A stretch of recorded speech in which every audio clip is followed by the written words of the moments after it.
가석방이란 어떤 건지 말씀해 주실 수 있나요? 미리 그냥 임시적으로 석방을 한다는 건데 결국 교도소에서 석방을 한다는 거죠. 그러면은 뭐 법원에서 확정이 됐겠죠. 뭐 징역 1년이면 1년, 2년이면 2년, 뭐 징역 5년, 10년 이런 식으로 확정이 된 상태에서 교도소에 수용되어 뭐 복역을 하겠죠. 그러면은 그 기간을 모두 채워야 되냐? 그렇지는 않습니다. 그 확정된 형의 3분의 1 이상을 복역을 하게 되면은 일단 가석방의 대상은 될 수 있는 거예요. 그럼 가석방 되면은 나갈 수 있는 자유의 대상이 될 수 있는 것들이죠. 그래서 많은 수용자들이 이제 가석방을 어떻게든 좀 나가고 싶다. 뭐 인터넷이나 뉴스 보면 우리 광복절 특사 이런 것들 있죠. 가석방 되려면 어떻게 해야 하나요? 가석방 되려면은 아까 제가 말씀드렸죠. 그 3분의 1 이상은 실질적으로 복역을 해야 되고요. 그 다음에 만약 뭐 추징금이 있거나 벌금형이 있다면 그것도 다 완납을 해야 됩니다. 완납하지 않으면 아예 대상 자체가 될 수 없는 거예요. 그러면은 이제 또 착각을 할 수 있는 게 내가 3년형을 선고받았으니 1년만 살면은 그러면 가석방 대상이 될 수 있겠네라는 착각을 할 수 있죠. 그런데 그거는 법적으로 정해진 3분의 1 이상의 요건이고요. 실질적으로 보통 얼마 정도 복역을 해야 되냐라고 물어보시면은 80% 이상은 복역을 해야 가석방으로 나올 수 있다라고 생각을 하시면 될 것 같아요. 그 다음에 이제 그냥 단순히 그 정도 복역을 하면 나 이제 나갈 수 있는 거냐? 그렇지는 않겠죠, 당연히. 그러면은 기본적으로 거기서 좀 잘하셔야 돼요. 거기 있는 간수의 말도 잘 들어야 되는 것들이고요. 그 다음에 안에서 또 어떤 뭐 교육도 받을 수 있는 거죠. 교육이라는 게 뭐 자격증을 따는 것도 있을 거고요. 내가 여기서 나가서 어떤 실질적인 경제활동을 할 수 있는, 그럼 경제활동을 하게 되면 뭐죠? 재범을 하지 않겠죠. 그렇게 해야 적어도 가석방 대상자의 예비 대상자라도 선정이 될 수 있는 겁니다. 변호사님, 네. 그럼 수용자가 엄청 나쁜 죄를 가석방 될 수 있어요? 쉽게 생각해도 잘 안 될 것 같죠? 지금 뭐 엄청 중한 범죄라면은 뭐 진짜 뭐 살인죄도 있을 거고요. 뭐 강도 이런 것도 있을 거고, 아니면 진짜 대규모 범죄 있죠. 사기 뭐 피해 금액이 50억, 100억이다. 이런 사람들도 있을 건데 그런 사람들이 가석방이 될 수 있냐? 그러면은 그 몇 가지 이렇게 분류를 합니다. 제가 좀 찾아보니까 제한사범도 있고요. 관리사범도 있고요. 뭐 그런 사람들이 이제 가석방이 좀 힘들다. 일반 사범 같은 경우를 제외하고 이런 사람들 같은 경우에 관리사범은 쉽게 말해서 뭐 조직폭력, 마약류, 그 다음에 뭐 13세 미만 아동이나 친족 성폭력 사범들, 그 다음에 미성년자 약취유인, 매매 이런 되게 좀 나쁘죠. 그 다음에 제한사범 같은 경우에는 살인, 강도, 강간, 20억 이상 뭐 재산상 피해가 난 거에 대해서 변제가 되지 않은 경우, 그 다음에 또 이제 하나가 있는 게 수형 생활 중에 벌금형 이상 선고받은 사람, 이런 경우도 있고 생각보다 이게 많아요. 그 서로 다툼이 발생하거든요, 안에서.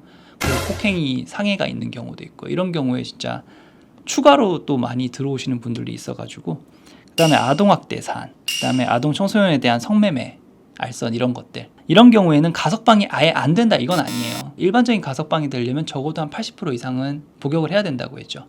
이런 경우에는 뭐 한 보통 제가 통계로 봤을 때는 90%, 95% 이상, 결국은 거의 다 살아야 된다는 거죠. 가석방이 뭐 진짜 뭐 조기에 풀어준다 이런 느낌보다는 살 만큼 살았으니 이제 나가라, 그런 형식의 가석방은 좀 될 수가 있죠.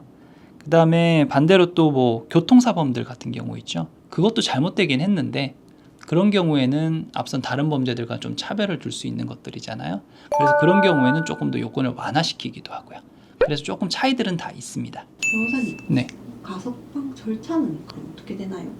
일단은 예비 대상자를 선정을 합니다. 교도소마다 뭐 잘 수행을 하고 이런 사람들이 있겠죠. 그 다음에 앞서 말씀드린 뭐 80%, 뭐 70%, 60% 이상 복역을 한 사람들, 그런 사람들을 다 추려서 예비자로 선정을 하고요.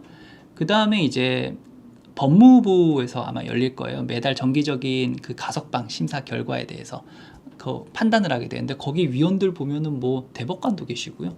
뭐 여러 분들이 계시거든요. 그분들이 이제 앞서 올려졌던 그 예비 심사 대상자 있잖아요. 그 사람들에 대한 뭐 적격도 있고요, 부적격도 있고 이런 판단들이 있어요. 그분들에 대해서 이제 최종적인 판단을 하는 거죠. 뭐 일반 사범으로는 한 몇백 명이 있습니다. 그리고 아까 말씀드렸던 제한사범이라든지 관리사범, 이런 사람들은 몇 명이 있고, 뭐 이 사람들은 부적격 의견입니다. 그리고 이 사람들은 적격 의견입니다. 라고 하면서 다 알려주고 판단을 다시 받게 되거든요. 그래서 아예 올라왔을 때 부적격으로 올라온 사람들은 적격으로 바뀌는 게 쉽지는 않아요. 사실상 불가능하다고 보시면 됩니다. 그런데 적격으로 올라온 사람들 중에 일반 사범들 같은 경우에는 그래도 그냥 적격으로 가는 경우들이 있습니다. 그런데 여기서 그래도 다 판단을 하더라고요. 뭐 여기서 적격으로 났는데 위원들이 물어보는 거죠. 이 사람은 앞에도 몇 번씩 이렇게 더 있었는데 굳이 적격으로 또 한 이유가 있냐? 그죠? 그리고 이 사람은 합의도 안 됐는데 왜 적격으로 했냐? 이런 것들을 확인을 하면서 몇 명은 적격에서 부적격으로 바뀝니다. 제가 본 어떤 사례에서는 적격으로 다 했고 결국 뭐 안에서 잘 활동을 하고 했지만 민원이 들어왔다. 결국은 피해자가 이 사람이 가석방으로 나오는 부분에 대해서 민원이 들어왔으니 그런 부분들도 고려를 한다면 부적격으로 하는 게 맞을 것 같다라는 바뀌는 경우들도 있죠. 그래서 여기서 이제 최종 판단이 내려지는 거죠.